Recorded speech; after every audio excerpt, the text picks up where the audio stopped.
बुलेटिनमध्ये आपलं सगळ्यांचं स्वागत. जाणून घेणार आहोत महत्त्वाच्या घडामोडी. सुरुवात करूयात.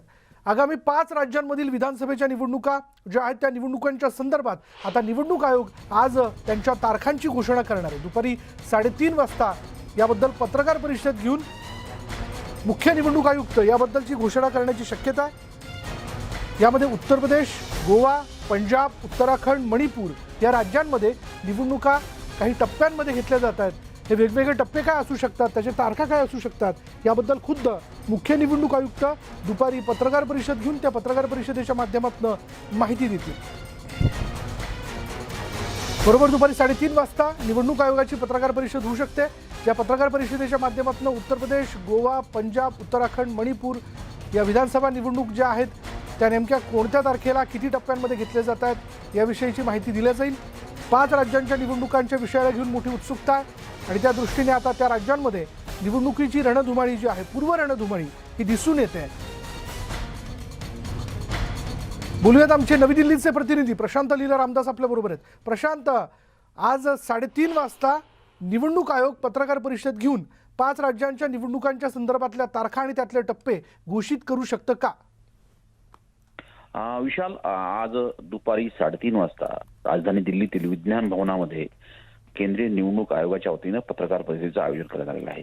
या संदर्भात सर्व निमंत्रण देखील देण्यात आलेलं आहे. त्यांनी स्पष्ट केलं आहे की कोरोनाच्या या सगळ्या पार्श्वभूमीवरती कशा पद्धतीने ही पत्रकार परिषद होणार आहे. पण महत्वाचं म्हणजे जर बघितलं, उत्तराखंड असो, उत्तर प्रदेश असो, पंजाब असो, मणिपूर असो, गोवा असो, या 5 राज्यांच्या विधानसभा निवडणुकीच्या संदर्भात अत्यंत महत्वाच्या तारखांची घोषणा होणार आहे. केंद्रीय मुख्य निवडणूक आयुक्त या संदर्भात तारखांची घोषणा करतील. पण ज्या पद्धतीनं संकेत लगावले जात आहेत, ज्या पद्धतीनं संभावना व्यक्त केल्या जात आहे की मार्च महिन्यामध्ये साधारणतः या निवडणुकीचा रणधुमाळीला सुरुवात होईल. साधारण ज्या पद्धतीनं माहिती मिळते आणि गोवा, मणिपूर या राज्यांमध्ये साधारणतः आणि उत्तराखंड या राज्यांमध्ये साधारणतः एका टप्प्यात निवडणूक होण्याची शक्यता व्यक्त केली जात आहे. तर जे मणिपूर सारखं शहर आहे, ज्या मणिपूर खासचं जे राज्य आहे जिथे खास करून पर्वतीय क्षेत्र आहे उत्तराखंडमध्ये, त्या भागामध्ये 2 टप्प्यात निवडणूक होण्याची शक्यता आहे. आणि सोबतच पंजाबमध्ये देखील 2 टप्प्यात निवडणूक होण्याची शक्यता आहे. आणि खास करून उत्तर प्रदेश यामध्ये जर बघितलं 6 ते 7 टप्प्यांमध्ये निवडणुका होण्याची शक्यता व्यक्त केली जात आहे. साधारणतः या सगळ्या पार्श्वभूमीवरती हे महत्वाचं आहे की कशा पद्धतीचे टप्पे होतात. कारण की ज्या पद्धतीनं देशभरात कोरोनाचं संकट आता वासून वाट पाहत आहे आणि दररोज संख्या जी आहे ते 1.5 लाखाच्या जवळपास पोहोचलेली आहे. अशा वेळी केंद्रीय निवडणूक आयोगाला पुढे मोठं आव्हान आहे की कशा पद्धतीनं निवडणुकीची प्रक्रिया राबवायची. निवडणुकीची प्रक्रिया राबवताना ज्या पद्धतीनं शिक्षकांचा समावेश करून घेण्याची गरज असते, संपूर्ण यंत्रणा उभी करण्याची गरज असते, त्या यंत्रणेसंदर्भात काय उपाययोजना केली जाते हे देखील पाहणं अत्यंत महत्वाचं ठरणार आहे. त्या पद्धतीच्या घोषणा कशा होतात हे देखील पाहणं महत्वाचं आहे. विशाल, पण प्रशांत, आपण बघतोय की एकूणच कोरोनाचा हा संसर्ग वाढत असताना 5 राज्यांच्या निवडणुकांच्या तारखा ज्या काही घोषित केल्या जाईल तर एकूणच सारासार विचार करूनच या तारखा घोषित केल्या जातील का आणि त्यातले टप्पे ठरवले जातील? विशाल, ज्या पद्धतीनं माहिती मिळते की केंद्रीय निवडणूक आयोगाच्या वतीनं या संदर्भातली संपूर्ण पार्श्व तयारी आणि पार्श्वभूमीवरची तयारी करण्याची आवश्यकता होती ती केलेली आहे. यापूर्वी आपल्याला माहित असेल की गेल्याच 2 दिवसापूर्वी एक अत्यंत महत्वाची बैठक केंद्रीय आरोग्य सचिव आणि निवडणूक आयोगाच्या वतीनं आयोजित करण्यात आली होती. त्या बैठकीमध्ये नीती आयोगाच्या वतीने BK पॉल हे जे उपाध्यक्ष आहेत ते देखील. त्या बैठकीनंतर केंद्रीय निमलष्करी दल जे आहेत, CRPF असो, BSF असो किंवा CIF असो, या सगळ्या निमलष्करी दलांच्या प्रमुखांसोबत देखील केंद्रीय निवडणूक आयोगाने बैठक आयोजित केली होती. त्यापूर्वी सर्व राज्यांच्या प्रमुख राजकीय पक्षांसोबत देखील बैठक आयोजित केली होती. या बैठकांमधून जो सार पुढे आला त्याच्या आधारावरती केंद्रीय निवडणूक आयोगाने हा संपूर्ण कार्यक्रम तयार केला असल्याची माहिती सूत्रांनी दिली आहे. त्याच्या आधारावरतीच विविध टप्पे ठरवण्यात येतील. पण उत्तर प्रदेश हे अतिशय मोठं राज्य आहे आणि ज्या पद्धतीने तिथे लोकसंख्या आणि त्या पद्धतीने ती परिस्थिती आहे त्याच्या आधारावरती तिथे साधारणतः जसं मगाशी सांगत होतो साधारणतः 5 ते 7 टप्प्यांमध्ये तिथे निवडणुका होण्याची शक्यता आहे. इतर जे छोटे राज्य आहेत, जसं गोवासारखं राज्य ते एका टप्प्यात निवडणूक होऊ शकते, मणिपूर सारखं राज्य आहे ते एका टप्प्यात निवडणूक होऊ शकते, पंजाबमध्ये 2 टप्प्यात, मणिपूरमध्ये 2 टप्प्यात निवडणूक होण्याची शक्यता आहे. पण उत्तर प्रदेशामध्ये सगळ्यात कठीण प्रक्रिया असेल आणि साधारणतः पहिल्या टप्प्याची निवडणूक झाल्यानंतर शेवटच्या टप्प्यानंतर मतमोजणी होईल अशा प्रकारची तयारी केंद्रीय निवडणूक आयोगाने केली. साधारणतः बरोबर. 1 ते 1.5 महिन्याचा कालावधी या संपूर्ण प्रक्रियेला लागेल अशा प्रकारची शक्यता व्यक्त केली जाते. ज्या पद्धतीनं वैज्ञानिकांनी स्पष्ट केलेलं आहे की ही जी कोरोनाची लाट आहे हे सर्वोच्च बिंदू हा फेब्रुवारीच्या फर्स्ट वीक मध्ये असते. बरोबर. म्हणजे या सगळ्या ही सगळी मिळालेली माहिती लक्षात घेऊन, सध्याची वास्तविकता लक्षात घेऊन, निवडणुकांच्या तारखा ज्या आहेत त्या आज दुपारी 3:30 वाजता विज्ञान भवनात पत्रकार परिषद घेऊन मुख्य निवडणूक आयुक्त घोषित करू शकतात. धन्यवाद प्रशांत या सगळ्या तपशिलाबद्दल. राज्यात वाढलेला कोरोनाचा प्रादुर्भाव, डेल्टा, ओमायक्रॉन या नव्या व्हेरियंटचा शिरकाव, मुंबईत दररोज होत असलेली दाहक वाढ, परदेशातून येणाऱ्या प्रवाशांची केली जात असलेली जिनोम सिक्वेन्सिंगची तपासणी या अनेक घडामोडी सुरू आहेत. दरम्यान मुंबईत BMCच्या कस्तुरबा रुग्णालयातही नेक्स्ट जनरेशन जिनोम सिक्वेन्सिंग तपासणीचा प्रचंड लोड वाढला आहे. नेमकी काय आहे परिस्थिती या कस्तुरबा लॅबमध्ये? लसीकरण झाल्यावरही ओमायक्रॉनची लागण का होते? या तपासणीतून नेमकं काय निष्पन्न होतं आहे? याचा फायदा आपल्याला रुग्ण बरे करण्यासाठी कसा होणार आहे? अजून नवे व्हेरियंट आले तर त्याचा सामना आपण कसा करू शकतो? असे अनेक प्रश्न उपस्थित झालेत. पाहूयात कस्तुरबा हॉस्पिटलच्या विशेष तज्ज्ञ डॉक्टरांचं काय म्हणणं आहे याबद्दल. महाराष्ट्रामध्ये कोरोनाचा प्रादुर्भाव झपाट्यानं वाढतो आहे. महाराष्ट्रामध्ये जितकी रुग्णसंख्या आहे त्याचबरोबर तितकी अर्धी रुग्णसंख्या दररोज येते मुंबईतून. पण आतापर्यंत वेगवेगळे व्हेरियंट समोर आले. डेल्टा आला, डेल्टा प्लस आला, ओमायक्रॉन आला. आणखीन नॅशनल इन्स्टिट्यूट ऑफ व्हायरॉलॉजी म्हणजे पुण्याला आतापर्यंत हे सॅम्पल तपासणीसाठी पाठवत होते. पण जिनोम सिक्वेन्सिंगच्या तपासणीसाठी, नेक्स्ट जनरेशन तपासणीसाठी आता मुंबई सुद्धा कटिबद्ध झालेलं आहे. मुंबईच्या कस्तुरबा रुग्णालयात विशेष लॅब निर्मित करण्यात आलेली आहे. BMCची ही लॅब आहे. अमेरिकेच्या एका संस्थेच्या माध्यमातून 6,40,00,000 रुपयाचे 2 मशीन या ठिकाणी प्राप्त झाले. आणखी ताकदीनं सगळेच तंत्रज्ञ दिवस रात्र या ठिकाणी काम करत आहे. आपल्याबरोबर तेच आत्ता सगळे आहे. डॉक्टर चंद्रकांत पवार, ज्या पद्धतीनं कस्तुरबामध्ये तुम्ही ही सगळी यंत्रणा कामाला लावलेली आहे, नेमकं किती सॅम्पल्स रोजचे येत आहेत? आणखीन कशा प्रकारे आपण त्यांचे निर्णय करतोय? सॅम्पल्स कस्तुरबामध्ये जेवढे इंटरनॅशनल ट्रॅव्हलर्स आहेत त्यांचे RT-PCR पॉझिटिव्ह सॅम्पल्स आपल्याकडे येत आहेत. म्हणजे त्या पॉझिटिव्ह पेशंट्सच आपण होल जिनोम सिक्वेन्सिंग करणार आहे. आणि कम्युनिटीचे पण काही सॅम्पल्स येतात की जेणेकरून काही दुसरे व्हेरियंट्स, ओमायक्रॉनसारखे व्हेरियंट्स कम्युनिटीमध्ये पसरलेत का म्हणून जे आहेत ते पण सॅम्पल्स आपण क्रॉस सेक्शनल स्टडी करतो आणि ते सॅम्पल्स आपल्याकडे येतात. डॉक्टर नयना इंगोले आपल्याबरोबर आहेत. आता अनेक वेळा डबल वॅक्सिनेशन झालेल्यांना सुद्धा ओमायक्रॉनचा प्रादुर्भाव झाल्याचं समोर येत आहे. अशा प्रकारच्या घटना होत आहे. मग जिनोम सिक्वेन्सिंगची टेस्ट करून आपल्याला नेमके हे बदल कसे जाणवत आहे? जिनोम सिक्वेन्सिंग लेटेस्ट अंडरस्टँड हे आपल्या एका व्यक्तिगत किंवा एका पेशंटच्या डायग्नोसिससाठी नाही आहे. हे आपण मेनली जे करतो आहे ते एपिडेमॉलॉजिकल पर्पजसाठी करतो आहे. जसे कोरोना व्हायरसचे आपण बघितलं आहे over a period of time वेगवेगळे व्हेरियंट आलेले आहेत. तर आपल्याकडे हा जो व्हेरियंट आहे ओमायक्रॉन हा पहिले आफ्रिकेत बघण्यात आला होता. त्याच्यानंतर हा इंटरनॅशनल पॅसेंजर्सच्या थ्रू आपल्याकडे होता. म्हणून आपण जेव्हा इंटरनॅशनल पॅसेंजर्स जेव्हा येत होते त्यांची सगळ्यांची टेस्टिंग करून आपण हे करत होतो. पण आता आपल्याला आढळतं आहे की हा जो व्हेरियंट आहे आपल्या कम्युनिटीत स्प्रेड झालेला आहे. तर आपल्याला याच्यात जी स्टडी करायची की आपले जे वॅक्सिन्स आहेत त्याच्या अगेन्स्ट काम करतात की नाही करत किंवा याच्यात काही किती प्रकारे करतात. तर याच्यासाठी आपल्याला हे होल जिनोम सिक्वेन्सिंग करायचं आहे. This is mainly for epidemiological and surveillance purposes. अत्यंत महत्त्वाचा मुद्दा तुम्ही सांगितला आहे. खरं तर आता सरकार आरोग्य यंत्रणा म्हणजे की FLWसाठी बूस्टर डोसची सुद्धा तयारी करते. पण आतापर्यंत दिलेलं व्हॅक्सिन आणि त्यानंतर हा जे आपलं निदान, या दोघांना एकमेकांना म्हणजे परस्पर आपण म्हणतोय की हे परस्पर पूरक आहे का, हे एकमेकांना लागू आहे का? मग कशा प्रकारे बूस्टर डोसचं नियोजन? आपण बेसिकली बूस्टर डोस आता जे बघण्यात आलेले आहेत आतापर्यंत जे ओमिक्रॉनचे आलेले आहेत की ते हे मेनली जे आहे ज्याच्यात आणि जे सिव्हिअर इन्फेक्शन्स होतात आहे ते फक्त जे नॉन वॅक्सिनेटेड आहे त्यांना होण्यात आलेले आहे. म्हणून आणि बाकीच्या अजून इंडियातल्या स्टडीज आहेत. एक CMC वेलोरमध्ये सुरू आहे. आता बाकीच्या आउटसाईड पण चाललेले आहेत ज्यात की बूस्टर डोसनी अजून किती फायदा होतो की whether it will help us. आणि there are studies we said की थर्ड डोस घेतल्याने ओमिक्रॉनचं जे प्रमाण आहे ते कमी होते आहे. तर आता आपल्याकडे त्याच्यामुळे सरकारने पण बूस्टर डोसची योजना केलेली आहे आणि आपल्याला थोड्या दिवसात त्याचे रिझल्ट कळतील. सगळ्यात जास्त सॅम्पल तुमच्याकडे कुठले येतात? म्हणजे की आमच्याकडे आता कसं आहे सर्वेलन्ससाठी right no for whole genome sequencing आपण इंटरनॅशनल पॅसेंजर्सचे सगळे सॅम्पल्स येतात आहे. जेही पॉझिटिव्ह येतात आहे त्यांचे होल जिनोम सिक्वेन्सिंग फक्त RT-PCR पॉझिटिव्ह सॅम्पल्समध्येच करू शकतो. निगेटिव्हमध्ये करता येत नाही. आणि बाकीचे कम्युनिटी सर्वेलन्ससाठी काही आयडेंटिफाईड सॅम्पल्स आहे जे हाय रिस्क आहे किंवा जे सिव्हिअर आहे तसे आमच्याकडे सॅम्पल सगळे होल जिनोम टेस्टिंगसाठी येतात आहे. व्हिडिओ जर्नलिस्ट प्रशांत मोहितेसह प्रशांत बाग, न्यूज 18 लोकमत, मुंबई. मुंबईत कोरोनाचा धोका वाढत चालला आणि आता खबरदारी म्हणून बूस्टर डोसही सुरू होणार आहेत. मात्र मुंबईतील ऑक्सिजन बेडवरील 96% रुग्ण असे आहेत ज्यांनी अद्याप कोरोना लसीचा एकही डोस घेतलेला नसल्याची माहिती मुंबई महापालिका आयुक्त इक्बाल चहल यांनी दिली आहे. मुंबईतील 186 रुग्णालयांमधील 96% रुग्णांनी एकही डोस न घेणं ही चिंतेची बाब आहे, कारण लसीकरण झालेल्या रुग्णांना कोरोनाचा कमी धोका असून लसीकरण झालेल्या रुग्णांना आयसीयूची गरज भासत नसल्याचंही चहल यांनी म्हटलंय.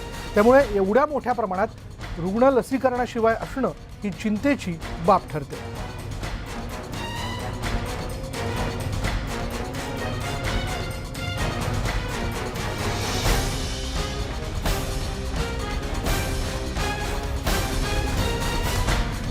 मुंबईत 96% रुग्णांनी अजून एकही लसीचा डोस घेतलेला नाही, त्यामुळे ही चिंताजनक बाब आहे. त्यात मुंबईमध्ये आपण पाहतोय की रुग्णांची संख्या ही वाढत चाललेली आहे. कोरोनाचा संसर्ग पुन्हा एकदा झपाट्याने या ठिकाणी होताना दिसतोय. तिसऱ्या लाटेला आपण तोंड देतोय. अशावेळी मुंबईतील ऑक्सिजन बेडवरील 96% रुग्ण असे आहेत की ज्यांनी अद्याप कोरोना लसीचा एकही डोस घेतलेला नसल्याची माहिती मुंबई महापालिका आयुक्त इक्बाल चहल यांनी दिली आहे. मुंबईतील 186 रुग्णालयांमधील 96% रुग्णांनी एकही डोस न घेणं हे चिंतेची बाब आहे. जेव्हा की वारंवार गेल्या आपण बघतोय की साधारण वर्षभरापासून जेव्हापासून या लसीकरण मोहिमेला सुरुवात झालेली अगदी त्या दिवसापासून वारंवार सरकारच्या वतीने लोकांपर्यंत ही माहिती पोहोचवली जाते किंवा त्यांना सूचना केली जाते, विनंती केली जाते की लसीचे दोन्ही डोस घ्या. आणि अशावेळी जर 96% रुग्ण जे ऑक्सिजन बेडवरती आहेत त्यांनी एकही डोस घेतलेला नसेल तर अशा आणखीन काही लोक असू शकतात जे खरं तर या क्षणाला वेगवेगळ्या कामाच्या निमित्ताने फील्डवरती आहेत आणि त्यांना देखील कोरोनाचा संसर्ग होऊ शकतो आणि ते सुपर स्प्रेडर ठरू शकतात. म्हणून अजूनही का लोकांच्या लक्षात येत नाहीये, जर कोरोनाला आपल्याला त्याच्या विरोधात लढाई लढायची असेल किंवा कोरोनाचं रोकथाम करायचं असेल तर आपल्याला लसीचे 2 डोस घेणं फार आवश्यक आहे. तुलनेनं इतर देशांमध्ये आता तिसरा चौथा बूस्टर डोस जो आहे तो दिला जातोय. आपल्याकडे आता तिसरा बूस्टर डोस जो आहे तो देण्यास सुरुवात होते आणि त्यात या मोहिमेत आपण उभं असणं फार आवश्यक आहे. याविषयी आपण बोलणार आहोत. टास्क फोर्सचे सदस्य डॉक्टर उदय बोधनकर आपल्याबरोबर आहेत. डॉक्टर उदय बोधनकर, अशी माहिती समोर येताना दिसते की मुंबईतील ऑक्सिजन बेडवरील 96% रुग्ण असेत की ज्यांनी एकही डोस घेतलेला नाही आहे. मग असे तर भरपूर लोक असू शकतात. म्हणजे वारंवार लोकांना सांगून सुद्धा की लस घ्या, तरी का अजून याबद्दल लोक पुढे येताना दिसत नाहीत? मला वाटते न्यूज लोकमतचे आभार मानतो की हा एक चांगला विषय तुम्ही लावलेला आहे गेल्या सतत 1 वर्षापासून.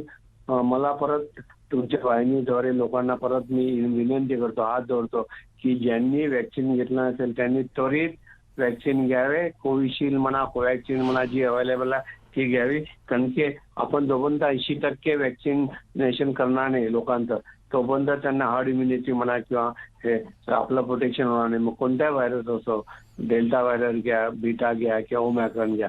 तर मला वाटते आतापर्यंत आता गेल्या 1 महिन्यापासून 2 महिन्यापासून आमचे हे संवाद चालू आहे, परिसंवाद चालू आहे, चर्चा चालू आहे WHO. त्याच्यामध्ये आम्हाला एकच कळलं की ज्याही लोकांना हा ओमॅक्रॉन म्हणा झाला त्याच्यामध्ये जास्त प्रमाणात ज्या लोकांनी व्हॅक्सिन घेतलं नाही, एकही डोस घेतला नाही, त्या लोकांना जास्त प्रमाणात झालाय आणि त्यांच्यामध्ये माइल्ड डिसीज म्हणा, मॉडरेट म्हणा, सिव्हिअर झालाय. तर ही खूप धक्क्याची म्हणजे मला वाटतं खूप दुःखद बातमी आहे की अजूनही बॉम्बे सारखे जे मेट्रोपॉलिटन सिटी आहे तिथे लोक शिकलेले आहेत, त्या लोकांनी सुद्धा जर का घेतले नसेल व्हॅक्सिन तर खरंच म्हणजे ही चिंतेची बाब आहे असं म्हणायला हरकत नाही. पण मग अशी लोक सुपर स्प्रेडर ठरू शकतात का? म्हणजे बरीच लोक अशी आहेत की जे नॉन सिम्टमॅटिक आहेत, त्यांना कोणत्याही प्रकारची लक्षणं नाही आहेत. ज्यावेळेस त्यांची टेस्ट केली जाते त्यावेळेस लक्षात येतं की हा कोरोना पॉझिटिव्ह आहे. बरोबर नाही, बरोबर आहे ना. कालच आमचा परिसंवाद डॉक्टर जॅकब जॉन आमचे व्हायरॉलॉजिस्ट आहेत, टास्क फोर्सचे सदस्य आहेत, त्यांच्यावर झाले. त्यांनी काय म्हटलं की ज्या लोकांनी इव्हन आफ्रिकेमधला सुद्धा जो रिसर्च आला आता 1 महिना झाला तिथे, त्यांनी हे पाहिलं जे तो ओमॅक्रॉन सुद्धा त्यांनी कोणाला हे केला अटॅक की ज्या लोकांनी व्हॅक्सिन घेतले नाही त्यांच्यामध्ये तो व्हायरस जाऊन त्यांच्यामध्ये मल्टिप्लाय होतो. म्हणजे त्यांच्यामध्ये तो एकाचा दोनाचा होता ना, मग ते definitely they can be super spreader without symptom. नाही ते तुमच्यामध्ये आमच्यामध्ये बाजूला बसले असेल, हॉलमध्ये बसले असेल, तर ते नकळत म्हणजे त्यांचे लक्षात नाही तर आपल्याला नक्की त्याच्यापासून इन्फेक्शन व्हायचे जास्त चान्सेस आहे. म्हणूनच तुम्हाला आठवत असेल 1 महिन्यामध्ये आपला पहिला जो हे आला होता कोरोना, तेव्हा त्याला पूर्ण जगामध्ये पसायला 6 महिने लागले, 9 महिने. डेल्टा आला त्याला 4 ते 5 महिने लागले. ओमिक्रॉननी जगामध्ये जवळपास पसरायला 1 महिन्याच्या आत झाला. तर याची त्यांनी तेच म्हणलंय की याची जी हे आहे सेन्सिटिव्हिटी स्प्रेड करण्याची जी कॅपॅसिटी आहे ती खूप 5% जास्त आहे आपल्या डेल्टा व्हेरियंटपेक्षा. तर त्यामुळे नक्कीच असे लोक असिम्प्टोमॅटिक असले तरी they can be called as super spreader हे मला. आणि त्यांच्यापासून आता आपल्याला कसं कळलं, आता मी दवाखान्यात बसतो, आमच्याकडे पेरेंट येतात, मुलं येतात, आम्हाला कळत नाही कोणत्या पेरेंटनी घेतलं. आता आम्ही आता हे केलंय की 2 वॅक्सिन घेतलं नसेल तर आतमध्ये येऊ नका, आपण मुलाला घेऊन या. तर मला ते हे जे निर्बंध घातले कॉर्पोरेशननी म्हणा, गव्हर्नमेंटनी, ते बरोबर स्ट्रिक्टली पाळायला पाहिजे. ते नाही पाळलं तर आपल्याकडे आता तुम्ही म्हटलं 90% बेड खाली आहे, पण बरोबर आहे. आपण जे म्हणतात लसीचे 2 डोस घेणं फार आवश्यक आहे. डॉक्टर उदय बोधनकर, आणि या माध्यमातून पुन्हा एकदा आपलं हेच लोकांना, आपल्या दर्शकांना अपील आहे. धन्यवाद आमच्याशी बोलल्याबद्दल. यानंतर थेट जाऊयात काँग्रेसचे प्रदेशाध्यक्ष नाना पटोले बोलतायत तिथे. मान्य करायला नको. मंत्र्यांबाबत काही नाराजी आहे आमदारांची? अजून माझ्याकडे अशी कुठली त्यांची चर्चा आलेली नाही, आणि त्याच्यामुळे पण काँग्रेस पक्ष महाराष्ट्रामध्ये एकजुटीनं काम करते आहे, आणि आज काँग्रेसच्या बद्दल लोकांच्या फार अपेक्षा राज्यामध्ये आहेत, आणि मला वाटतं की असं कुठलाही मतभेद नसेल. पंजाबमध्ये जैश ए मोहम्मदच्या एका हस्तकाने RSSने रेकी केल्याची पोलिसांनी काल माहिती दिली. पोलिसांनी आता जी माहिती दिली असेल, आणि हे सगळं गुप्ततेचा विषय आहे, आणि मला वाटतं की महाराष्ट्र पोलीस सक्षम आहे.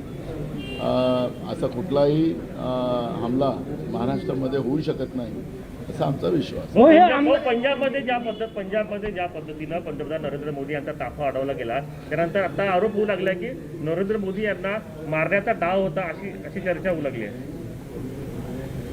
आम्ही सुरुवातीपासून सांगतो की आम्ही 2 प्रधानमंत्री या देशाचे सुरक्षेच्या अभावी गमावलेले आहेत, आणि त्याच्यामुळे प्रधानमंत्री पदाच्या एवढ्या मोठ्या महत्त्वपूर्ण व्यक्तीच्या सुरक्षेचा प्रश्न जो पंजाबमध्ये निर्माण झालेला आहे, याला गांभीर्यानेच काँग्रेस बघतो आहे, याला राजकारणाने बघत नाही.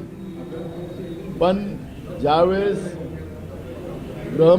केंद्रातल्या गृहमंत्रालयाने जो प्रधानमंत्र्यांचा दौरा दिलेला होता, त्यांच्या ज्या गुप्तचर विभाग आणि त्यांच्या ज्या सगळ्या सिक्युरिटी टीम असतात, त्यांनी दिलेला जो प्रोग्राम होता तो ऐन वेळ बदलवण्याचं काम, आणि त्या ठिकाणी जेव्हा प्रधानमंत्र्यांची गाडी थांबली जाते त्यावेळेस भाजपचे लोक झेंडे घेऊन त्यांच्याजवळ उभे होणं, म्हणजे कुठं ना कुठं सुरक्षेच्या बद्दलचा हा प्रश्न निर्माण झालेला आहे. आणि म्हणून आम्ही गांभीर्याने या सगळ्या प्रश्नाकडे बघतो आहे, कारण की ते प्रधानमंत्री 2 आमचे गेलेत, देशाचं नुकसान झालं, आणि काँग्रेस पक्षाचंही त्याचं मोठं नुकसान झालेलं आहे. आणि हे दुःख हे आम्ही देशातील लोक, इंदिराजी असतील, राजीवजी असतील, यांच्याबद्दलचं दुःख कोणी विसरू शकत नाही. आणि म्हणून प्रधानमंत्र्यासारख्या महत्त्वपूर्ण पदाच्या याच्यामध्ये सुरक्षेमध्ये लॅकुना असणं हे चुकीचं आहे. हे काँग्रेसचंही मत त्याच्यात. भाऊ, जे दिल्लीत 15 आमदार जाणार आहे नाराज, ते तुम्हाला भेटले का? तुम्ही त्यांची समजूत काढणार आहेत का? काय सांगणार? माझ्याकडे असं कुठलंही डेलिगेशन आलेलं नाही, त्याच्यामुळे नाराजी आहे असं मला कळत नाही. चंद्रकांत पाटील यांनी भाजप कार्यकर्त्यांना सूचना दिल्या आहे की नाना पटोले यांच्या विरोधामध्ये राज्यभरात गुन्हे दाखल करा. त्याला लोकशाही आहे, आणि ते कोणावरही ईडी लावू शकतात, कोणावरही CBI लावू शकतात, कोणावरही गुन्हे दाखल करू शकतात, कारण की आता केंद्रात त्यांचं सरकार आहे, आणि ज्या पद्धतीनं भाजपवाले वागतात आहेत त्यांचं दर्शन सगळ्यांना होऊन राहिलेलं आहे. त्याच्यामुळे आम्ही लोकशाहीला मानणारे लोक आहोत, त्यांनी काय करावं, त्यांचं उत्तर कसं द्यायचं ते आमच्याजवळ सगळे उत्तर आहेत. हो, UP पंजाबमध्ये तयार आहेत का काँग्रेस? काँग्रेस सगळ्या निवडणुकीला तयार आहे, काँग्रेसची संपूर्ण तयारी झालेली आहे, आणि आता तुम्हाला परिवर्तनाची लहर सुरू झालेली आहे. केंद्रातल्या भाजपच्या सरकारने ज्या पद्धतीनं मूळ मुद्द्याला बाजूला करण्यासाठी अनेक इव्हेंट आणि अनेक नौटंकी जे करतात आहेत ते आता लोकांना लक्षात आलेली आहे.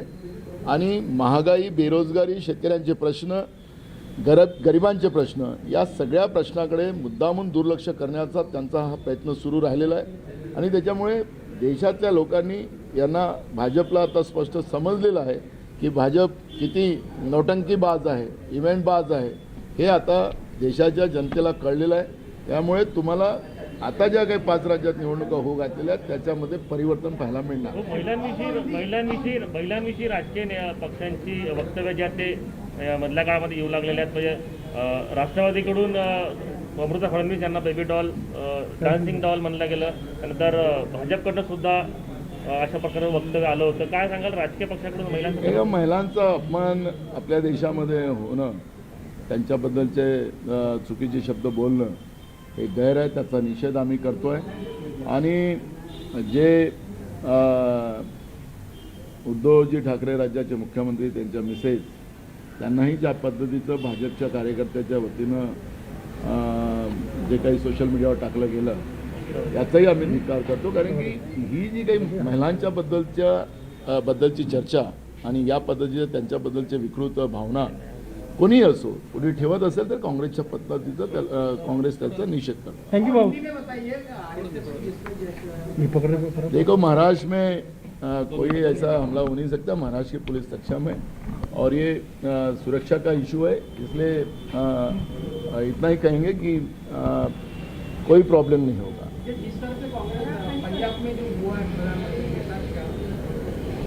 देखो, कांग्रेस ने यही सुरक्षा के वजह से 2 प्रधानमंत्री गंवाए हैं, पूरे देश की जनता ने गंवाए हैं. और उसका नुकसान क्या होता है, कांग्रेस समझी है और इसलिए प्रधानमंत्री जैसे पद के लिए सुरक्षा में लैकुना रहना ये गलत है.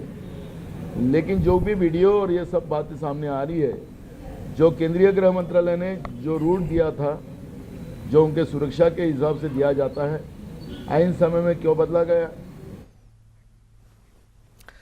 यानंतर बघूयात भाजप नेते आशिष शेलार यांना कुटुंबियांसह जीवे मारण्याची धमकी देण्यात आलेली आहे. सतत 2 वेगवेगळ्या नंबरवरून त्यांना धमकी देण्यात आल्याचं शेलारनी म्हटलेलं आहे. एक अज्ञात इसम तो अत्यंत अर्वाच्य भाषेत त्यांना शिवीगाळ करतो असं देखील त्यांनी त्यांच्या पत्रात म्हटलं. आशिष शेलार यांनी मुंबई पोलीस आयुक्तांना काल पत्र लिहून तक्रार केली आणि याबाबत आज राज्याचे गृहमंत्री दिलीप वळसे पाटील यांना आशिष शेलार हे पत्र लिहून आलेल्या धमकीची माहिती देणार असल्याचं कळतं.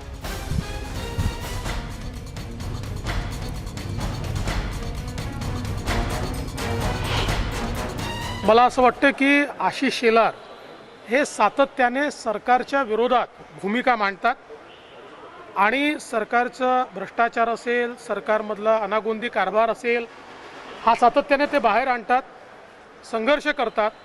त्यामुळे कदाचित अशा प्रकारची धमकी आली असेल. त्यामुळे पोलिसांनी धमकी सिरियसली घेतली पाहिजे.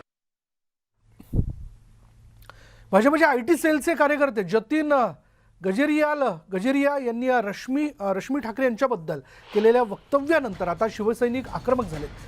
गजेरिया यांच्या मुंबईतील पत्त्यावर शिवसेनेच्या युवती शाखेकडून तुटक्या चप्पल आणि तुटके बूट जे आहेत ते पोस्टाने पाठवण्यात आलेत. रश्मी ठाकरेंबद्दल आक्षेपार्ह ट्विट केल्यानंतर शिवसेना जतीन गजेरिया यांच्या विरोधात आक्रमक झाली आहे.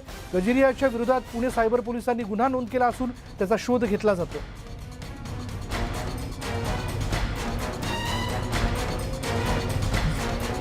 जतीन गजेरियाने सोशल मीडियावरती उद्धव ठाकरे आणि सौ रश्मी ठाकरे यांच्याबद्दल आक्षेपार्ह पोस्ट टाकली होती. त्याविरोधात आता शिवसेनेच्या महिला कार्यकर्त्या ज्या आहेत, युवती महिला कार्यकर्त्या, त्या चांगल्याच आक्रमक झालेल्या आहेत. जतीन गजेरियाला तुटक्या चप्पल आणि बूट जे आहेत ते पाठवण्यात आले, पोस्टाच्या माध्यमातून हे पाठवण्यात आलेले आहेत. त्यांनी केलेल्या वक्तव्याबद्दलचा निषेध केला जातो. युवा सेनेच्या वतीने हे पार्सल त्याला पाठवत त्याचा निषेध करण्यात आला.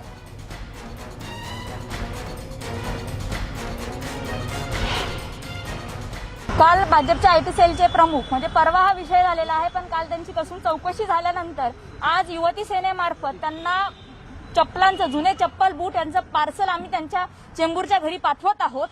मुळातच महाराष्ट्राची पहिली स्त्री म्हणून ज्यांच्याकडे आदराने बघितलं जाते त्यांचे मिस्टर म्हणजे आदरणीय उद्धवसाहेब ठाकरे हे महाराष्ट्राचे मुख्यमंत्री आहेत आणि प्रथम स्त्री म्हणून रश्मी ठाकरेंवरती जे आक्षेपार्ह विधान ट्विटरच्या माध्यमातून जितेंद्र गजारे यांनी केलेलं आहे ही निश्चितच चुकीची बाब आहे. म्हणजे याच्यातून भाजपची संस्कृती महिलांविषयी कशी आहे आणि भाजप महिलांना काय पद्धतीचे वागणूक देतात हे दिसून येतं. आता आम्ही हे सांगू इच्छितो, आज पुण्याच्या युवतींमार्फत आज त्यांना आम्ही चपलांचे पार्सल पाठवलेले आहे.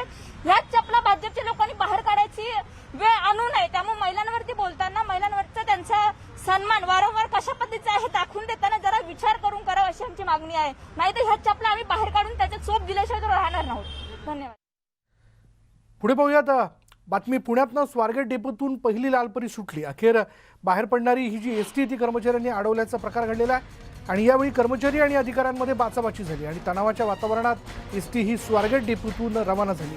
आंदोलक कर्मचाऱ्यांचा एसटी सोडण्यास यावेळी विरोध होता.